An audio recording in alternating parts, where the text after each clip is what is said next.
suasana kondisi kelas ini juga baik ya untuk kedepannya. Nah, keyakinan kelas itu bukan sebuah peraturan, tapi himbauannya itu nantinya akan kalian laksanakan dengan baik, dijalankan. Nah, karena apa? Ini adalah hasil dari keinginan kalian. Nantinya yang apa yang kalian tulis itu adalah tuangan dari sebuah apa yang kalian inginkan selama ini di dalam proses pembelajaran. Ya. Nah, kemudian setelah kalian tulis di dalam kertas ini, nanti kalian tempel di kertas yang ibu tempel di papan tulis ini nanti, ya. Siap? Siap.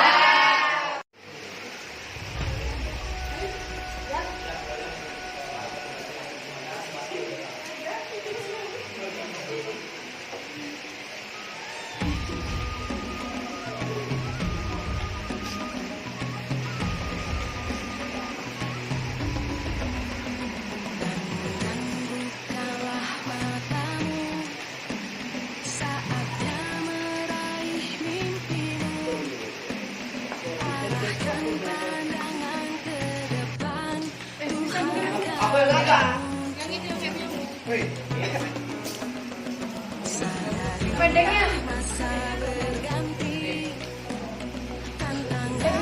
pendek banget.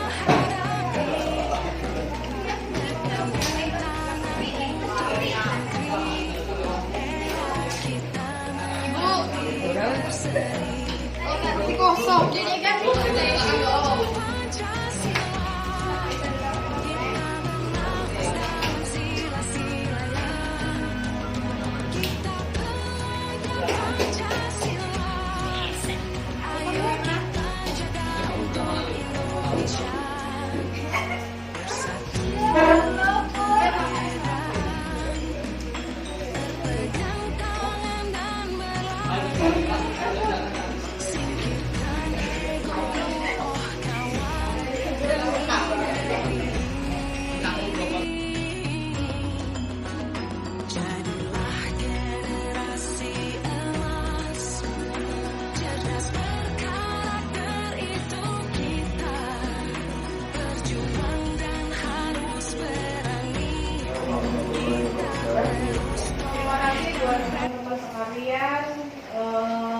sudah hadir di sini.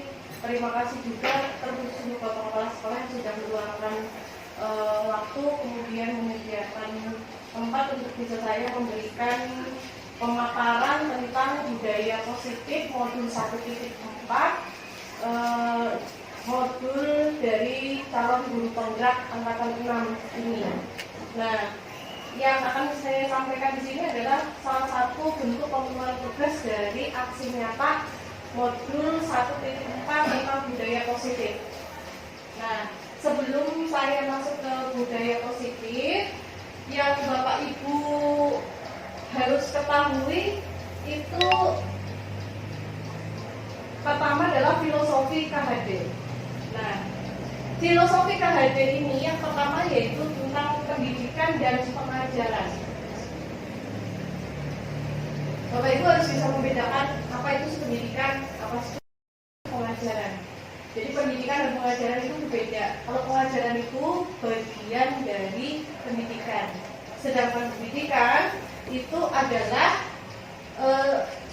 memberikan tuntunan terhadap segala kekuatan kodrat yang dimiliki anak, ya. Sesuai dengan kodrat alam dan kodrat zaman.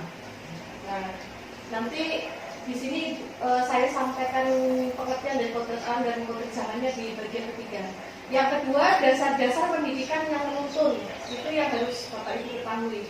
Nah, Pak Hadi menjelaskan bahwa tujuan pendidikan yang menuntun segala kodrat yang ada pada anak agar mereka itu dapat mencapai keselamatan dan kebahagiaan yang setinggi-tingginya baik sebagai manusia maupun sebagai anggota masyarakat. Artinya Bapak Ibu sebagai pengajar itu menuntun di sini sesuai dengan kodrat alam dan kodrat zamannya.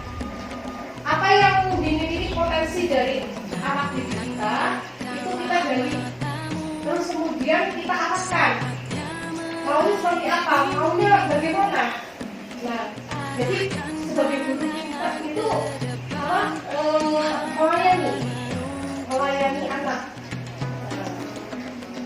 Kemudian yang ketiga, kodrat alam dan kodrat zaman. Di sini mengandung arti bahwa dasar pendidikan anak itu berhubungan dengan kodrat alam dan kodrat zaman.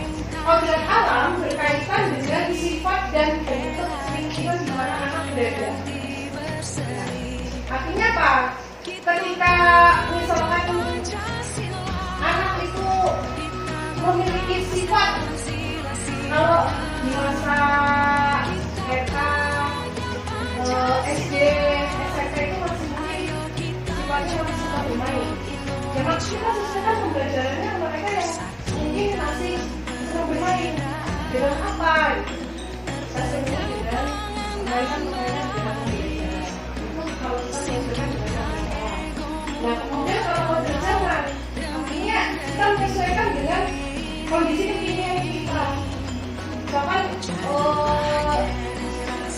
kita semakin maju dengan perkembangan tech, maka yang harus kita sesuaikan pembelajarannya mungkin yang sudah menjadi mungkin dengan kita apa yang mereka senangi dari tadi ya. Ada bapak ibu di sini kan sudah semuanya tahu ya, Ibu Dinda, Pak Ari itu sudah menyesuaikan kondisinya ya, apalagi Pak Ari kan dengan pribadinya atau bapak ibu yang lain di sini juga memanfaatkan aplikasi-aplikasi yang sesuai dengan bagian dari kekurangan anak-anak semua. Kemudian yang terakhir adalah edukasi. Nah, menurut kalian dari edukasi kata-kata merupakan perpaduan antara tindak-tindak perasaan, tindak atau kemauan sehingga menimbulkan pelanggaran. Nah, edukasi ini juga dijadikan sebagai perpaduan cita rasa kata sehingga edukasi sebuah karya. Nah, artinya bagaimana kita mendidik anak itu memiliki seperti yang baik. Sebenarnya tidak hanya di sekolah saja. Yang paling utama untuk mendidik anak itu adalah yang pertama keluarga. Nah, jadi yang harusnya yang memiliki tanggung jawab besar ini adalah keluarga. Tetapi kita sebagai lingkungan yang kedua itu juga bertanggung jawab tentang mendidik si anak. Nah, itu tanggung jawab sebagai seorang guru yang dikemukakan oleh Pak Hadi.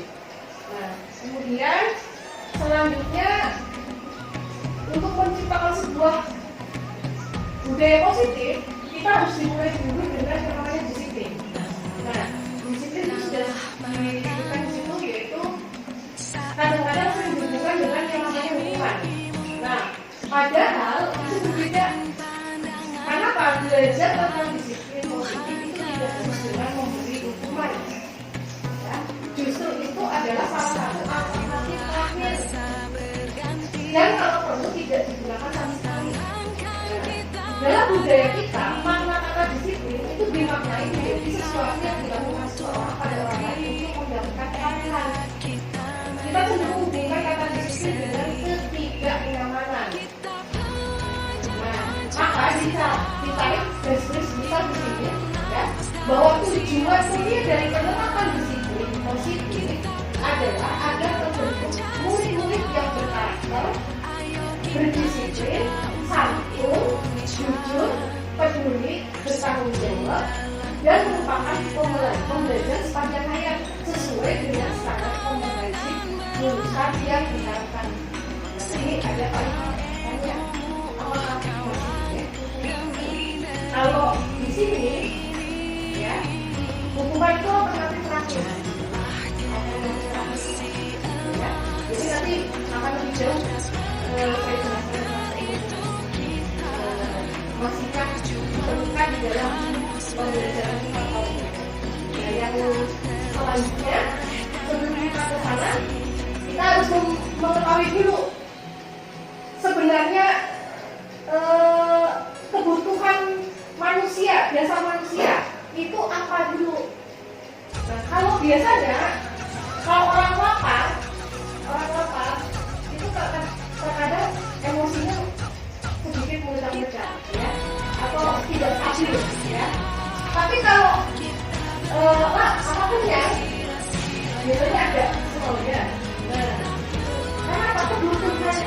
dasarnya lapar, makan, dipenuhi.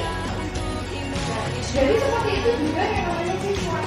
Apabila dasar kebutuhannya anak-anak itu dipenuhi, insya Allah nanti akan lulus atau aku dengan apa yang kita sampaikan. Jadi apa saja ini yang harus kita ketahui dulu ya, 5 kebutuhan dasarnya. Kasih sayang atau ya love ya, cinta, rasa diterima itu belonging ya. Kemudian kekuasaan, kebebasan, kesenangan, bertahan hidup. Nah yang paling utama itu adalah bertahan hidup. Nah, dari 5 kebutuhan dasar itu kalau bisa harus dipenuhi semua. Nah, di dalam pembelajaran itu banyak kita jumpai dari kebutuhan dasar tadi yang mungkin belum kita penuhi dari yang anak-anak perlukan. Nah, mungkin terkadang kita menjadi guru yang akhirnya memaksakan apa yang dimiliki kita, apa yang diinginkan kita, terus kemudian tidak memperhatikan apa yang diinginkan mereka. Nah, itu yang harus lambat laun kita harus ubah. Jadi apa yang diinginkan mereka kalau bisa kita mengerjakan aktivitas pembelajaran yang kemudian dari kebutuhan dasar manusia tersebut untuk menciptakan sebuah budaya positif ya, itu ada beberapa langkah yang harus bisa kita lakukan ya. Nah, salah satunya itu adalah membentuk keyakinan kelas. Nah, keyakinan kelas ini kalau dulu mungkin kesepakatan dengan contoh belajar. Kalau kesepakatan kelas itu masih ada yang namanya mungkin kata-kata unsur kepaksaannya di dalamnya. Nah, kalau keyakinan itu muncul dari diri anak itu sendiri. Nah, ini yang diharapkan. Artinya apa? Anak-anak itu berubah, itu maunya dari dalam diri anak itu sendiri, bukan karena paksaan dulu atau teman lain atau orang lain gitu. Nah, jadi untuk menciptakan sebuah budaya positif maka diperlukanlah yang namanya keyakinan kelas. Nah, di sini diartikan bahwa keyakinan itu adalah pilihan dibagikan universal yang disepakati secara konsider dan tersurat lepas dari latar belakang negara bangsa maupun agama. Seseorang akan lebih tergerak dan bersemangat untuk menjalankan keyakinannya daripada hanya sekedar mengikuti serangkaian peraturan tertulis tanpa makna dibuat sebuah peraturan tapi dari maksudnya. Nah, makanya kalau kita nanti kita membuat sebuah keyakinan kelas itu yang mengakomodir usulan-usulan yang memang datangnya dari siswa. Nah, kemudian maunya seperti apa sih? Belajar maunya sih seperti apa sih kok kelas ini? Nah, kemudian dari keinginannya itu pun, kalau memang misalkan itu ada pelanggaran atau ketidakpatuhan dari teman-temannya, nanti mereka juga yang mengeluarkan konsekuensinya, bukan kita. Kita hanya memfasilitasi saja. Dan keyakinan kelas kita pun juga tidak dipaksakan untuk anak atau peserta didik kita saja. Mungkin guru juga bisa, boleh aja. Misalkan anak-anak itu menginginkan kalau gurunya misalkan datang ke kelas itu harus tepat waktu. Memang yang diinginkan anak itu mereka seperti itu. Nah, konsekuensinya seperti apa kalau misalnya kita melanggar?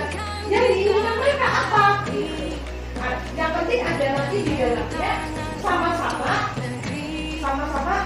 mereka bisa menjalani dengan senang, dengan ikhlas, tanpa ada yang namanya beban atau mungkin keberatan dari mereka.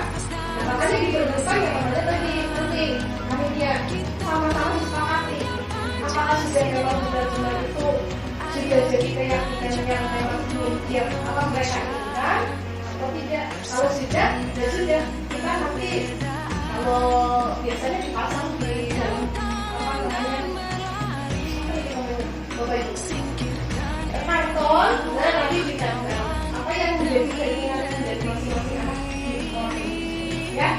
Nah itu namanya keyakinan. Nah kemudian murid-murid pun demikian, mereka perlu mendengarkan dan memahami arti sesungguhnya tentang peraturan yang diberikan. Apa nilai kebajikan dibalik peraturan tersebut? Apa tujuan utamanya? Kemudian menjadi tidak tertarik dan takut sehingga hanya sekedar mengikuti peraturan yang mengatur mereka. Kalau kamu memahami tujuan mulianya itu kalau peraturan. Kalau keyakinan itu tidak seperti itu yang sudah saya sampaikan tadi.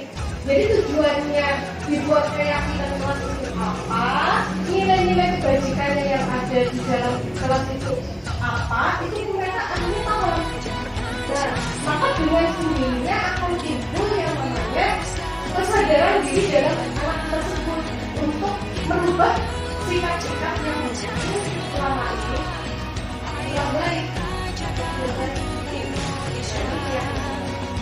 Nah, kemudian di dalam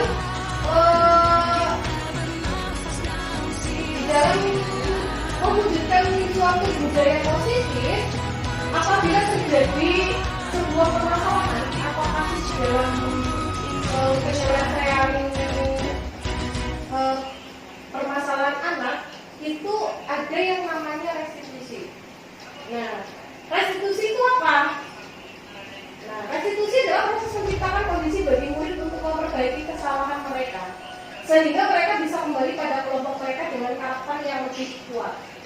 Nah, kolaboratif yang mengajarkan murid untuk mencari solusi untuk masalah mereka dan membantu murid berpikir tentang orang seperti apa yang mereka inginkan dan bagaimana mereka harus memperlakukan orang lain.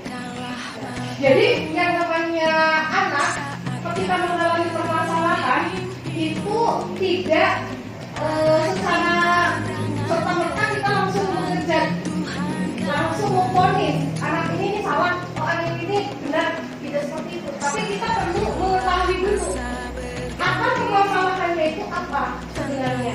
Nah, kemudian ketika kita mau menyelesaikan masalah, yang perlu Bapak Ibu ketahui itu memposisikan diri kita itu sebagai apa. Ini yang perlu Bapak Ibu ketahui. Ada mungkin sekali ya.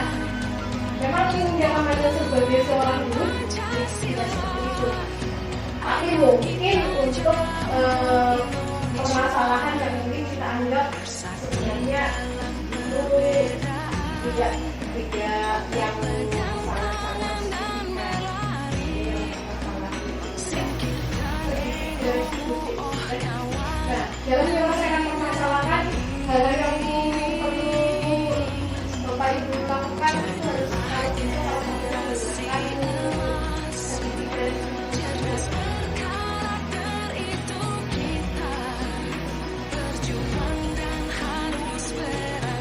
Yang pertama adalah menstabilkan identitas. Ini kata-katanya bisa diambil yang bawah. Jadi yang pertama, setiap orang pasti pernah melakukan kesalahan. Kesalahan itu wajar sebagai manusia. Kemudian kalian itu bukan satu-satunya yang pernah melakukan kesalahan. Kita juga pernah melakukan kesalahan. Itu sebagai langkah pertama untuk menyelesaikan sebuah masalah ya. Jadi menstabilkan identitas. Yang kedua, paling dari tindakan yang salah itu kata-kata yang menginginkan itu adalah cara yang lebih efektif untuk mendapatkan apa yang kalian inginkan. Kemudian kalian harus punya alasan mengapa melakukan itu.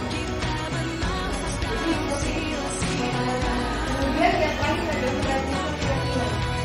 Apakah kalian ingat dengan keyakinan kalian sendiri? Kemudian apa yang menjadi kalian berbeda dengan keyakinan tersebut? Dan tadi seperti apa keyakinan yang kalian inginkan selama proses pembelajaran. Nah, akhirnya mereka mengeluarkan apa yang mereka inginkan, yang selama ini mungkin belum dipenuhi oleh Bapak Ibu. Nah, akhirnya dengan berbagai pemenuhan yang 5 kebutuhan tadi, anak-anak itu bisa lambat laun bisa memiliki motivasi besar di dalam belajar, motivasi besar di dalam memperbaiki sikap dan karakter. Itu ya Bapak Ibu ya. Nah kemudian yang tadi saya jelaskan itu semuanya mengangkut budaya positif yang pertama. Apabila masing-masing siswa itu sudah memiliki sifat karakter yang baik, maka budaya positif yang sudah diprogramkan oleh sekolah itu akan terlaksana dengan baik juga. Dan sekolah kita alhamdulillah kan punya budaya positif yang luar biasa banyak. Itu yang ibaratnya mungkin tidak dipunyai oleh sekolah lain. Nah ini nanti Bapak Ibu saya perlu rekomendasi lagi juga untuk budaya positif apa nanti yang akan saya lakukan untuk memenuhi tugas-tugas dari CGP dalam satu sekali yang